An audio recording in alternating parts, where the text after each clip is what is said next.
La pochette de disque d'Étienne Dao en 2000, les pochettes de Benjamin Biolay, de Björk, des affiches pour la FIAC, des affiches pour la mode, pour le Théâtre de Lorient. Autant de grands écarts pour des publications qui ont construit le parcours singulier de deux graphistes, en presque 20 ans. Rencontre avec ces deux garçons dans leur atelier à Paris et on commence par les présentations. Je m'appelle Mathias Augustiniak et nous sommes dans notre atelier qui se situe à Paris, dans le 10e. Je m'appelle Michael Amzalag, je travaille avec Mathias depuis 1992. Ok, merci, profession. On dit toujours qu'on est graphiste, mais qu'on est des artistes qui se servent de l'outil du graphisme. Et comme ils jouent avec les lettres, les dessins, les caractères, on leur a soumis notre abécédaire à nous. Allez, en vrac, justement, G comme graphisme.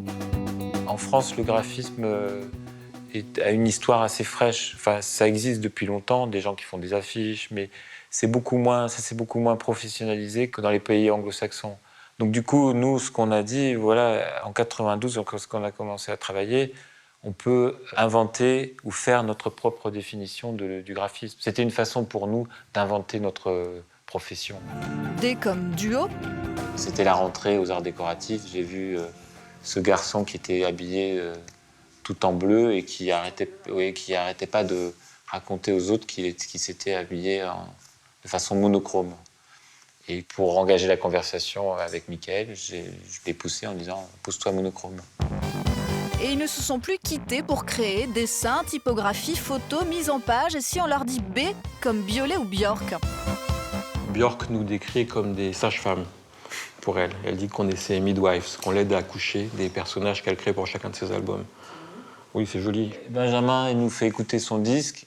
Et alors après, sans blague, enfin, je ne veux pas faire des toutes petites blagues, mais c'était vraiment superbe. Donc après, il faut se mettre au niveau.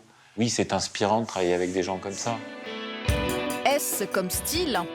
Comme on dit d'un auteur qu'il a un style qui lui est propre, c'est dans ce sens-là que nous, on a un style qui nous est propre parce qu'effectivement, se retrouve à travers notre travail la même histoire qui est répétée et redite de façon infinie.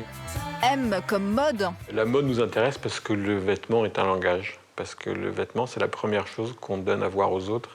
Et c'est le premier élément sur lequel on permet aux autres de nous appréhender. Pousse-toi monochrome. Pousse-toi monochrome. On a travaillé avec Nicolas Ghesquière chez Balenciaga ou avec Gilles Sander qui ont des esthétiques qui ne doivent pas être plus opposées.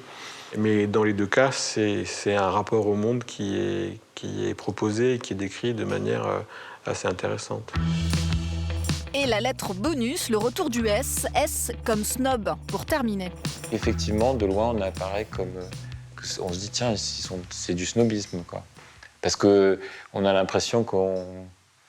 c'est plus qu'il y a un côté aussi Don Quichotte, quoi. Mais qu'est-ce qu'ils font? Au moins, ils font un livre qu'ils ont mis 20 ans à écrire. Et ça, c'est assez beau, c'est de dire, voilà, c'est qu'au bout de 20 ans, on arrive à fabriquer, ou en tout cas rendre compte de l'atlas du monde que l'on a construit à deux.